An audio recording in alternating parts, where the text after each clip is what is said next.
आषाढ दीप अमावस्या 2026 स्त्रियांनी कोणती कामे करावीत? दीपपूजनातील एक मोठी चूक कोणती? कोणत्या चुका टाळाव्यात? काय करावे, काय टाळावे? आषाढ दीप अमावस्याची संपूर्ण माहिती. यंदा 2026 मध्ये आषाढ कृष्ण पक्षातील अमावस्या तिथी बुधवार 12 ऑगस्ट 2026 रोजी आली आहे. महाराष्ट्रात ही अमावस्या आषाढ दीप अमावस्या किंवा दिव्यांची अमावस्या म्हणून मोठ्या श्रद्धेने साजरी केली जाते. श्रावण महिन्याच्या आगमनापूर्वी येणारा हा अत्यंत पवित्र दिवस मानला जातो. यामुळे या दिवशी दीपपूजन, घराची स्वच्छता आणि काही पारंपरिक धार्मिक आचारांना विशेष महत्त्व दिलं जातं. नमस्कार भक्तांनो, श्री स्वामी समर्थ. हर हर महादेव. श्रावण महिन्याची चाहूल लागली की महाराष्ट्रातील प्रत्येक घरात एका विशेष सणाची तयारी सुरू होते. हा सण म्हणजे आषाढ दीप अमावस्या. अनेकांना वाटते की या दिवशी फक्त दिव्यांची पूजा केली जाते, पण खरं तर या दिवसामागे आपल्या संस्कृतीचा, कृतज्ञतेचा आणि प्रकाशाच्या उपासनेचा अत्यंत सुंदर संदेश दडलेला आहे. पूर्वीच्या काळात वीज नव्हती. घरातील प्रत्येक कामाचा आधार म्हणजे मातीचे, पितळेचे किंवा तांब्याचे दिवे. त्या दिव्यांनीच घराला प्रकाश दिला, देवपूजा घडवली, कुटुंबाचे जीवन उजळवले. म्हणून वर्षातून एक दिवस त्या दिव्याप्रती कृतज्ञता व्यक्त करण्यासाठी त्या विधिवत पूजा करण्याची परंपरा सुरू झाली. हाच दिवस म्हणजे दीप अमावस्या. यालाच काही ठिकाणी दिव्यांची अमावस्या असंही म्हटलं जातं. आषाढ महिन्याचा शेवट आणि श्रावण महिन्याची सुरुवात यांना जोडणारा हा दिवस असल्यामुळे याला विशेष धार्मिक महत्त्व प्राप्त झाले आहे. अनेक कुटुंबामध्ये या दिवशी घरातील सर्व दिवे स्वच्छ करून त्याचे पूजन केले जाते.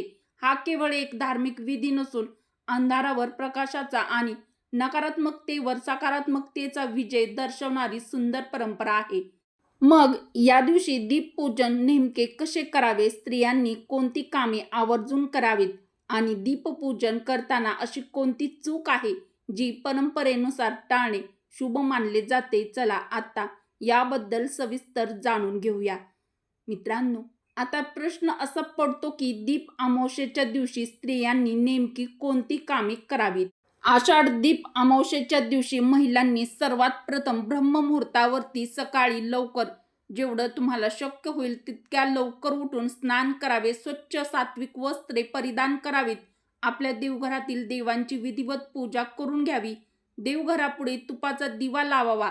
या दिवशी मन, शरीर आणि घर तिन्ही गोष्टींची शुद्धता महत्त्वाची मानली जाते. त्यानंतर घराच्या मुख्य उंबरठ्याची स्वच्छता करावी. उंबरठ्यावर स्वच्छ पाणी शिंपडून तो पुसावा. अनेक घरामध्ये हळदीचे लेपन करून शुभचिन्ह आणि रांगोळी काढण्याची परंपरा आहे.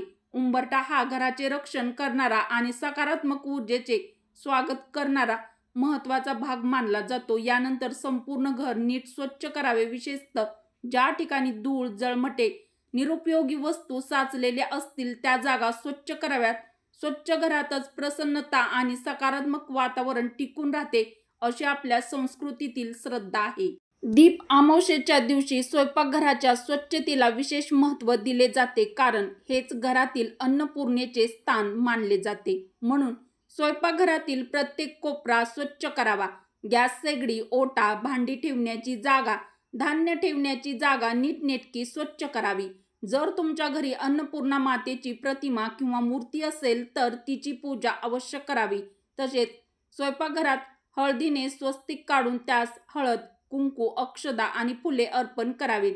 अनेक कुटुंबामध्ये गॅस शेगडी आणि चुलीचीही कृतज्ञतेने पूजा केली जाते, कारण याच ठिकाणाहून संपूर्ण कुटुंबाचे अन्न तयार होते. यानंतर देवघराची स्वच्छता करावी. देवांच्या मूर्ती, फोटो, समई, निरांजन, पूजेची भांडी, दीपपूजनासाठी वापरण्यात येणारे सर्व दिवे स्वच्छ घासून पुसून तयार करावेत. सायंकाळी पूजेपूर्वी हे सर्व दिवे एका पाटावर किंवा चौरंगावर सुंदरपणे मांडावेत. त्यांना हळद, कुंकू, अक्षदा, फुले वाहून दीपपूजन करावे. अनेक भागात या दिवशी कणकेचा गोड दिवा करून त्याने दिव्यांना ओवाळण्याची परंपरा आजही जपली जाते. याशिवाय शक्य असल्यास पिंपळाच्या वृक्षाला जल अर्पण करावे आणि तुळशी मातेला 11 प्रदक्षिणा घालून ओम नमो भगवते वासुदेवाय नमः या मंत्राचा जप करावा. या दिवशी पूर्वजांच्या स्मरणार्थ एक दिवा लावण्याची प्रथा अनेक कुटुंबात आहे.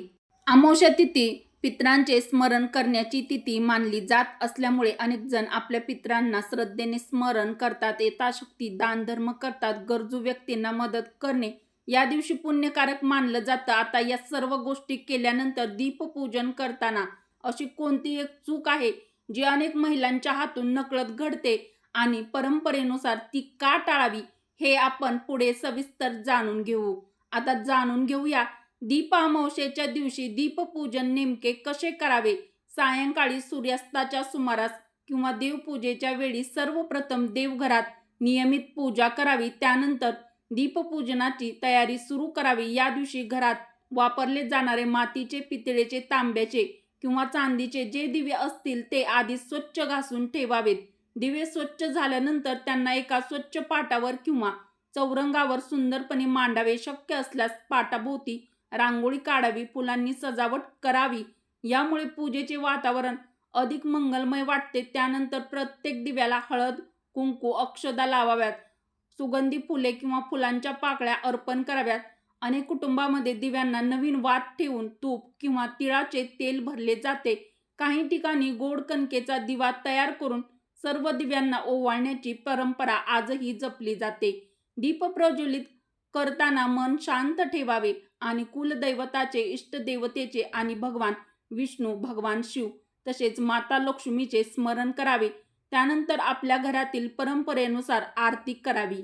महाराष्ट्रातील अनेक घरामध्ये या दिवशी लहान मुलांना दिव्याने ओवाळण्याची प्रथा आहे. यामागील भावना अशी की घरातील लेकरांचे आयुष्य निरोगी, तेजस्वी, मंगलमय व्हावे अशी एक सुंदर कौटुंबिक परंपरा असून अनेक कुटुंबामध्ये आजही ती श्रद्धेने पाळली जाते.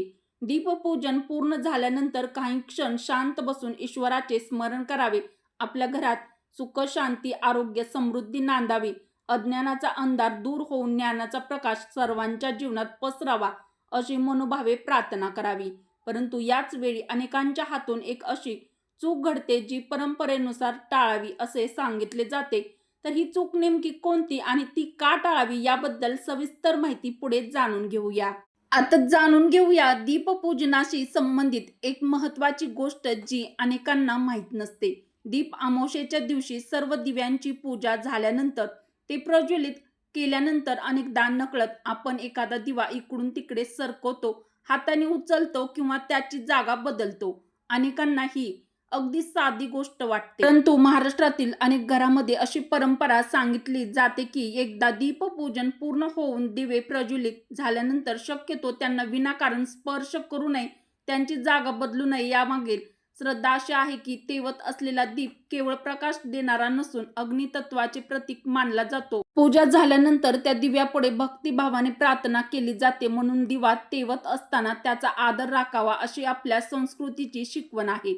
यासाठी दीपपूजन सुरू करण्यापूर्वी सर्व दिवे कुठे ठेवायचे, किती दिवे लावायचे आणि पूजा कोणत्या ठिकाणी करायची हे आधीच ठरवून घ्यावे. अशी जागा निवडावी जिथे लहान मुलांचा किंवा घरातील सदस्यांचा सहज हात लागणार नाही. तरीही चुकून एखाद्या दिव्याला स्पर्श झाला किंवा त्याची जागा बदलावी लागली तर घाबरून जाण्याची गरज नाही. मनोभावे अग्निदेवतेला नमस्कार करून, हे अग्निदेव, माझ्याकडून नकळत ही चूक झाली असेल तर मला क्षमा करा अशी प्रार्थना करावी आणि पुन्हा श्रद्धेने पूजा सुरू ठेवावी. कोणत्याही पूजेत सर्वात महत्त्वाची गोष्ट म्हणजे आपल्या मनातील श्रद्धा, नम्रता आणि भक्तिभाव. केवळ विधी नव्हे तर शुद्ध मनाने केलेली प्रार्थनाच ईश्वरापर्यंत पोहोचते असे आपल्या धर्मग्रंथामध्ये सांगितले आहे. म्हणून दीप अमावस्येच्या दिवशी दिव्यांचा आदर करा, त्यांची भक्तिभावाने पूजा करा आणि आपल्या घरात सुख, शांती, आरोग्य, समृद्धी नांदावी अशी ईश्वरचरणी प्रार्थना करा. मित्रांनो, दीप अमावस्या हा केवळ दिव्यांची पूजा करण्याचा दिवस नाही, तर हा दिवस आपल्याला स्वच्छतेचे, कृतज्ञतेचे, प्रकाशाचे आणि आपल्या संस्कृतीचे महत्त्व शिकवणारा दिवस आहे. या दिवशी घरातील प्रत्येक कोपरा स्वच्छ करून, देवघर सजवून, दिव्यांची मनोभावे पूजा करून आणि आपल्या पूर्वजांचे स्मरण करून आपण आपल्या परंपरेचा सन्मान करतो. आषाढ दीप अमावस्येच्या दिवशी शक्यतो वादविवाद, राग, कटू बोलणे आणि कोणाचाही अपमान करणे टाळावे. तसेच अनेक कुटुंबामध्ये या दिवशी गृहप्रवेश, विवाह, साखरपुडा व इतर मोठी शुभ कार्य केली जात नाहीत. मात्र अशा गोष्टी स्थानिक परंपरा, कुटुंबाची पद्धत आणि पंचांगानुसार बदलू शकतात.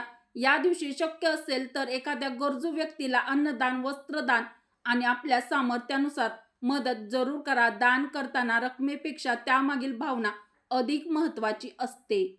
श्रावण महिन्याच्या स्वागतापूर्वी दीप अमावस्येच्या निमित्ताने आपल्या मनातील नकारात्मक विचार दूर करून प्रेम, श्रद्धा आणि सकारात्मकतेचा दीप प्रज्वलित करूया. ईश्वर करो दीप अमावस्येच्या या पवित्र दिवशी तुमच्या घरात सुख, शांती, समृद्धी, आनंद कायम नांदो.